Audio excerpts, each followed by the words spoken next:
నమస్తే. ఏం చేస్తున్నారు? మేమెక్కడున్నామా అని చూస్తున్నారా? మేము మహాత్మా గాంధీ మెమోరియల్ ప్లాజాలో ఉన్నాము. నిజమేనండి. యూఎస్‌లో చూసారా ఎంత పెద్ద గాంధీజీ విగ్రహాన్ని పెట్టారో? ఇది డాలస్‌లోని అర్వింగ్ అనే ప్రాంతంలో ఉంది. రోడ్డు పక్కన ఇంత పెద్ద గాంధీజీ విగ్రహాన్ని అండ్ పక్కనే మన జెండాని చూస్తే నాకు చాలా ప్రౌడ్‌గా అనిపించింది.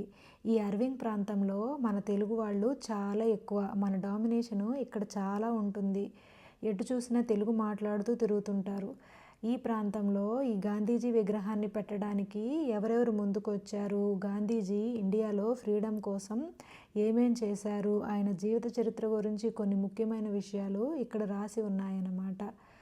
ఏదైనా మనము చాలా ఎదిగిపోయామేమో అనిపిస్తుంది ఇలాంటివి చూసినప్పుడు. మనం ఎక్కడైనా నిలదొక్కుకోగలం అనిపించింది. ఎప్పుడు ఇంటి దగ్గర ట్రైల్స్‌లోనే ఏం చేస్తామని చెప్పి ఒక 7 నిమిషాల దూరంలో ఇది ఉంటే చూసుకొని వచ్చేసాము.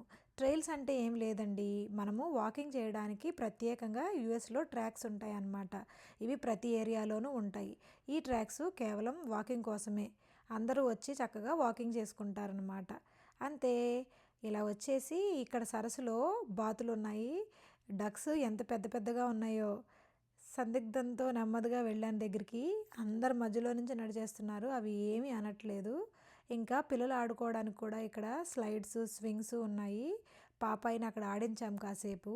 అండ్ ఇక్కడ ఇంకో చిన్న సరస్సులా ఉంది. దీంట్లో చాలా టార్టాయిస్ ఉన్నాయన్నమాట. మనము నో ఫిషింగ్ అనే బోర్డు ఉందన్నమాట అక్కడ. మనము ఫిషింగ్ ఏమి చేయకూడదు. చూసి ఆస్వాదించడానికి మాత్రమే ఈ టార్టాయిస్. స్వింగ్ ఖాళీగా ఉంది. నువ్వు కూడా రామమ్మ అని పేచీ పెట్టి నన్ను కూర్చోబెట్టి పాపాయి కాసేపు ఊపింది. ఇద్దరం కూర్చొని హాయిగా స్వింగ్ ఎంజాయ్ చేశాము. అలా కాస్త ఫ్యామిలీ టైం గడిపేసి వీకెండ్ని ముగించుకొని ఇంటికి వెళ్ళిపోయాము. నా నుండి మీరు వినాలి అనుకుంటే like, share and subscribe. Susmita Nuzvid taluka. Bye.